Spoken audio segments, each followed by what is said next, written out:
Hey, what's going on, my friends? My name's Anthony, and in this video, I want to talk about the best mirrorless camera of 2023, in my opinion.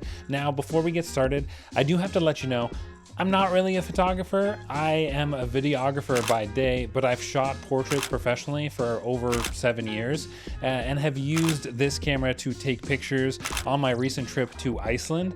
So I know what I'm doing for photography, but I don't really care too much about photography anymore because every camera is capable of taking great pictures, and it's more about the photographer anyways. And a lot of the times I'll just shoot 6K videos and then extract stills for Instagram.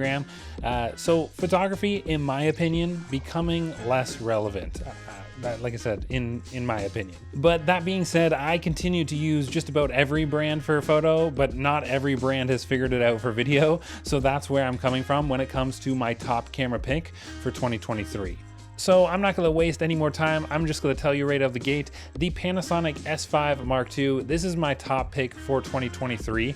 I purchased this camera like mid-year. I sold off all of my Fujifilm cameras except an X Pro 3, but that's kind of like the main camera that I just use for everyday life, for photography that is.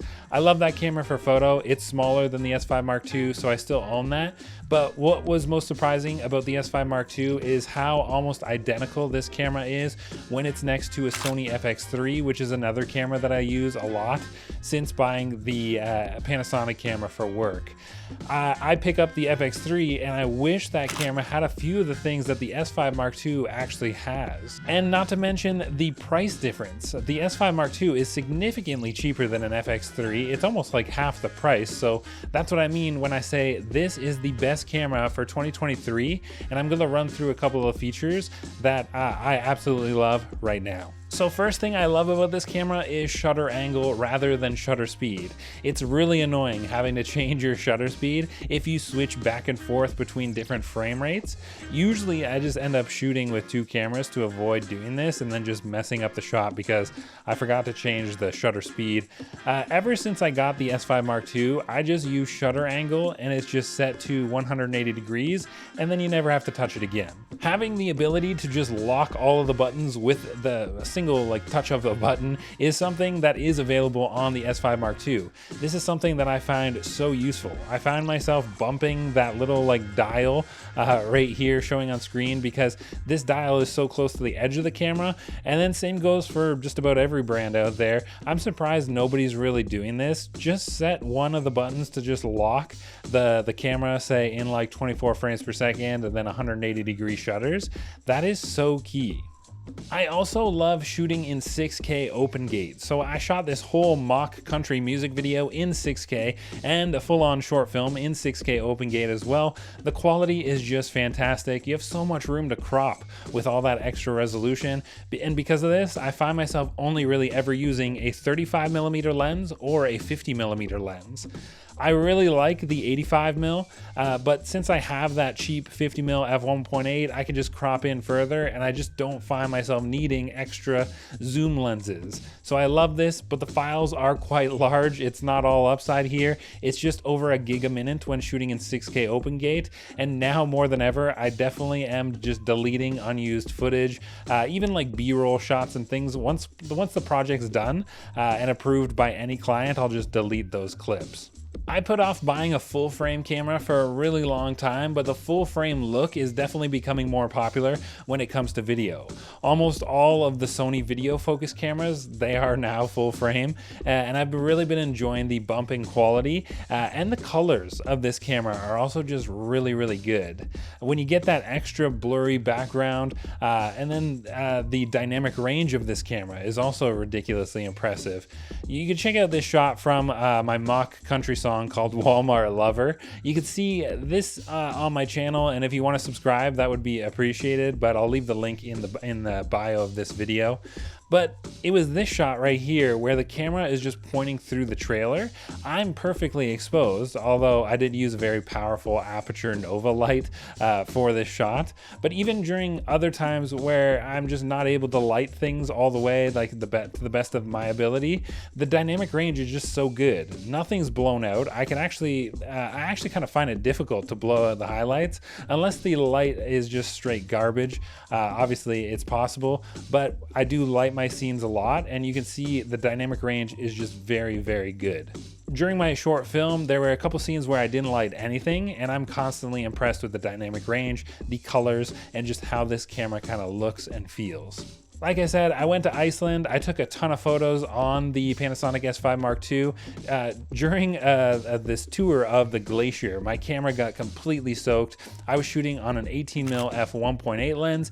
Everything actually survived. I was soaked straight down to my underwear, but the camera was fine. It actually poured rain the whole time I was at the glacier, but this camera is great for photography as well. But like I said, it's not really my main focus. I can take pictures on any camera and get good results. I actually took the Canon M50 out to Vegas, and those are some of my favorite photos coming from that kit. But one thing I did enjoy about this camera, specifically for photo, is these smaller prime lenses. I really like the size and the weight and the quality of these 1.8 prime lenses.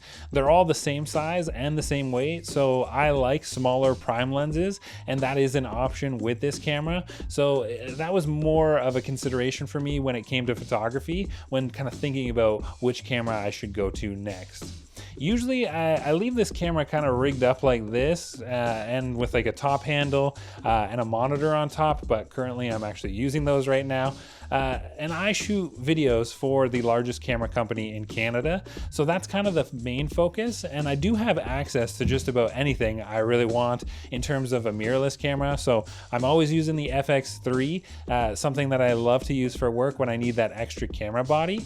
But every time I pick up that camera, it's just like there's just a few things that I've mentioned throughout this video that camera is actually missing. And when you think about that camera is double the price, right? So it's kind of wild to think like you can get this camera, S5 Mark II, for less than half of the price of an FX3, and you're still actually gaining some features that are really handy and that I really love out of this camera opposed to that FX3. But I use that camera a lot for work, and like I said, I shoot videos on the daily, but this is the one that I actually purchased for myself. There's a lot of hype out there when it comes down to like image quality, price, and a few other handy features. The S5 Mark II is the best camera in 2023 in my opinion, and if I was still working on like a slim budget and say like the S5 Mark II wasn't even available, I'd consider the FX30, but it's not full frame and it wouldn't be as good in low light.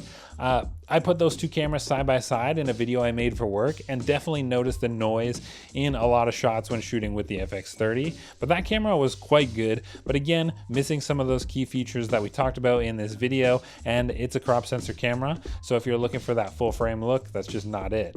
Others I might consider, if money was no worry, I would snag an FX6 in a heartbeat, but that camera is so large that it couldn't be used for everything.